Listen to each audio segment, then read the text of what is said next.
I would imagine a lot of Sydney-siders were banking on travelling to Queensland this weekend because we had been given that idea, that possibility, I guess, that it would be opening up on the 1st of November. Logistically, how much of a nightmare has it been for you and your colleagues to try and change all of these itineraries?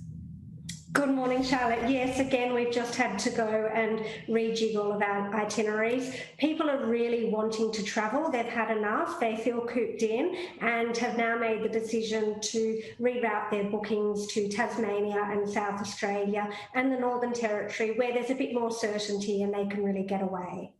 So I guess how much is Queensland missing out if people are deciding to bypass the state and go to other places for their holiday? Yeah, well, it's a huge blow to Queensland tourism operators. We've got to think about the economic consequences of their businesses. There's a lot of small businesses operating in the tourism sector, and unfortunately we're having to send our clients away from those areas where they can, be assured of a trip. Qantas said in a statement yesterday after the Queensland Premier made this announcement that they had 1,000 flights between Sydney and Queensland for the month of November, and that was going to bring around 200,000 people to the state.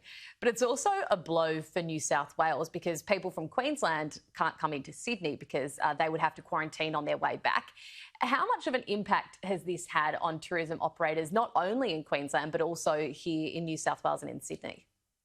Well, Sydney and New South Wales are impacted with our clients not being able to go to Queensland, which is, really disappointing for people who are looking forward to visiting the Sunshine Coast and the Whitsundays. We've been working with Qantas on some ideas and opportunities to take clients up to Queensland, but unfortunately we're going to have to delay those and reroute them to other areas as well.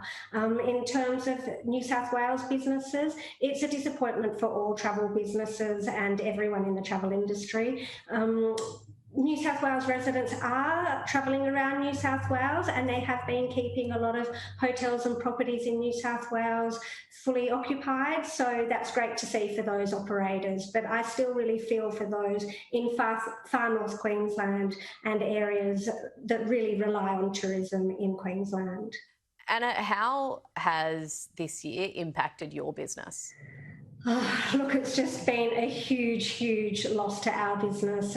We started January and February with record levels of business. We decided to expand, open a new office. It started off to be such an exciting year, and March came and Qantas grounded their fleet, and it's just gone downhill from then. JobKeeper has been an absolutely fantastic initiative by the government, but we are seeking some more compensation from the federal government. Really, at the end of the day, COVID did not close our borders. It was the federal government that decided to close our borders. So we are seeking a compensation for the travel industry from the federal government in response to this, because we've all still got fixed costs to pay. We've got rent to pay. We've got telecommunications expenses, IT expenses, and our business just can't survive without clients being able to travel internationally and, barely even being able to travel around our country either.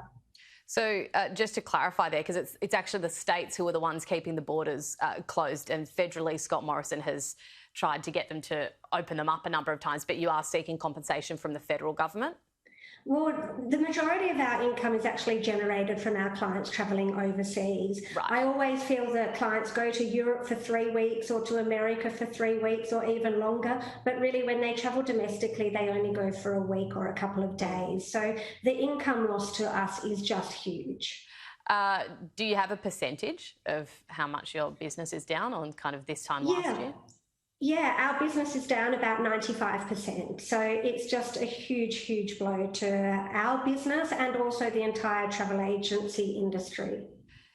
Do you think you can survive for much longer with borders not only domestically but also internationally staying closed? We're doing our best. We're trying to introduce a few different options for our clients. We're looking at some just day packages to destinations around Australia. So we're doing our best, but it's going to be really tough. We've all got to work together as a team and as an industry, but it's still going to be really tough. I guess that has been one interesting thing that has come out of the pandemic, and potentially a silver lining, that there have been a few more creative ideas that have been developed within the industry. I know Qantas was doing sort of flights that you would do a tour of Australia but not actually hop off the plane. I hear that you guys are looking into some options in Tasmania as well. Is that right?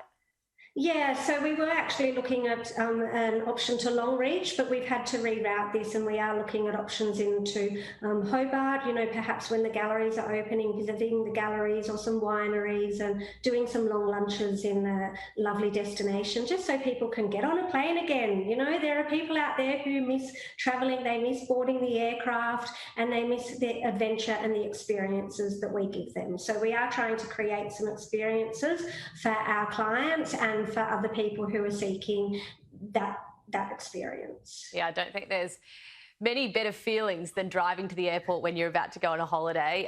Anna, thanks so much for your time this morning, and thanks for your insight. Hopefully we do see the tourism industry bounce back quicker than ever when the borders do reopen. Thanks very much, Charlotte. Well, coming up after the break, we'll have more on the battleground seats in play today as Queenslanders go to the polls.